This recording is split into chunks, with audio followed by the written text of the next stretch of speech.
Here are 5 things that I think Curt Cigentti and the Indiana Hoosiers need to see out of themselves against an inferior team in Old Dominion.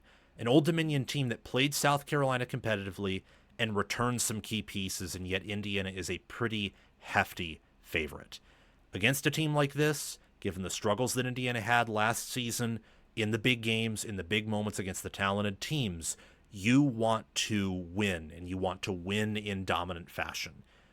You do. You want to start off fast, and you want Mendoza to be a fit. I think that's thing number 1 that you want to cover.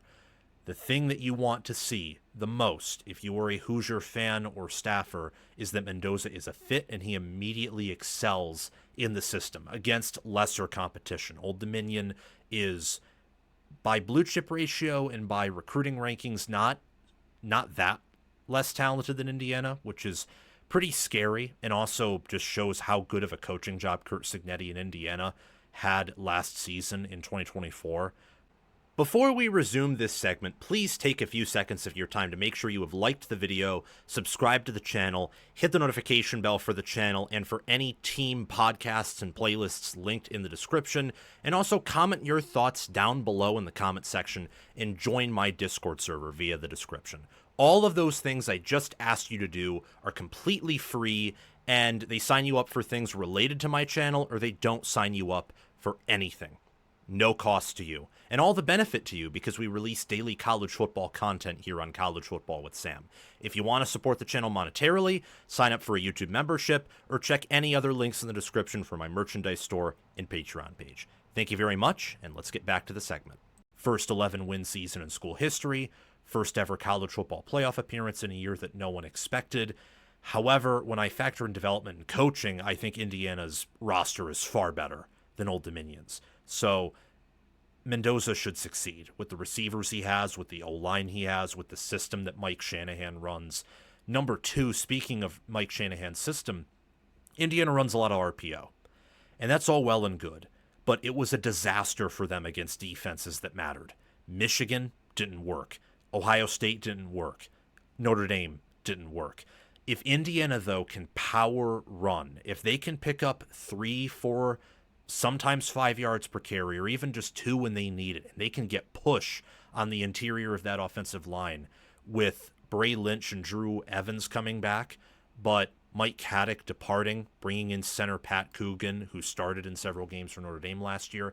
If they can show that their offensive line improves from last year and they can really run the ball with Roman Hemby transferring in, I think that bodes well, where in their big games against Oregon and Penn State, and heck, even Illinois at home, or Iowa on the road, or Michigan State and Wisconsin at home, any game they play in, it can help them to run at will in the short to intermediate gains to turn a 1st and 10 into 2nd and medium, or occasionally 2nd and short, or get those burst runs. To do that without having to constantly out-scheme your opponent, but just out-tough them and out-physical them would be a huge boost to this Indiana team, and something that could potentially set it apart from last year's team in a good way. Number 3, this defense is good enough, returning Michael Kamara, returning Aiden Fisher, D'Angelo Pons, Amari Farrell, and having staff continuity to where they should be able to earn a shutout. I'm not saying that's a requirement. I'm saying when your starters are in, you dominate them. You don't let them get up and down the field. And you have success, you get pressure, you shut down the run, you get the point. Indiana should win this game decisively, not just because what they bring back on offense, but because of how much elite or near elite production in terms of college, and some of which even NFL, in Michael Kamara and D'Angelo Pons returns on defense. That defense was sneakily the superior side of the ball by the end of last year. Number 4, the 4th thing you want to see is what does the depth look like? And hopefully it looks good. Hopefully the backups perform at a competent level and there isn't a insanely high drop-off from the starters, such as there was on the offensive line last year. When Indiana suffered injuries there, the drop-off was insane. It was crazy. And Indiana was not deep really at all last year in a Big Ten sense. They were well coached.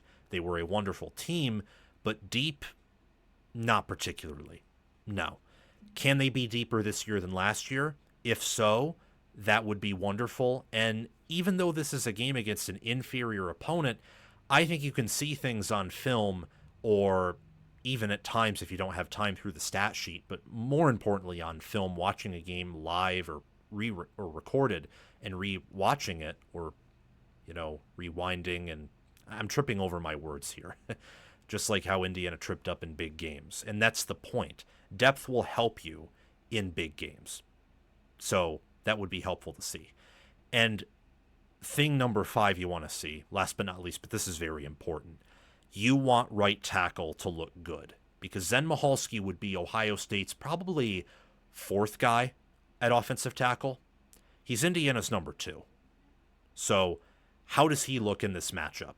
Because if he looks good, well, maybe Indiana was able to fix him up, or at least he's serviceable against inferior competition. We'll see how he looks in big games against Big Ten teams, but Old Dominion, I think, based on what they've done in the G5, what they did against South Carolina, I think that if he is straight up bad, you'll see it. And you just want him to at least be all right. In a game like this, you, of course, hope that he's going to dominate. Those are the 5 things I want to see out of the Hoosiers personally. Let me know what you want to see out of the Indiana Hoosiers down in the comment section below. I believe that Indiana will win this game. I think that they, just based on what I've seen from them last year, their scheme and their players, they'd probably cover the spread.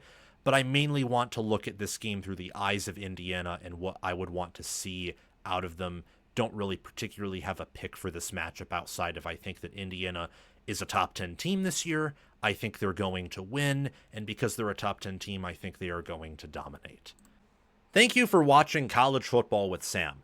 Make sure that you've liked the video, subscribed to the channel, hit the notification bell for the channel and team playlists and podcasts in the description, joined the free Discord server where we talk college football 24/7, and have commented your thoughts down below. Check out the description for any ways you can support the channel monetarily. Everything else I've asked you to do is completely free, and your support means the world to me.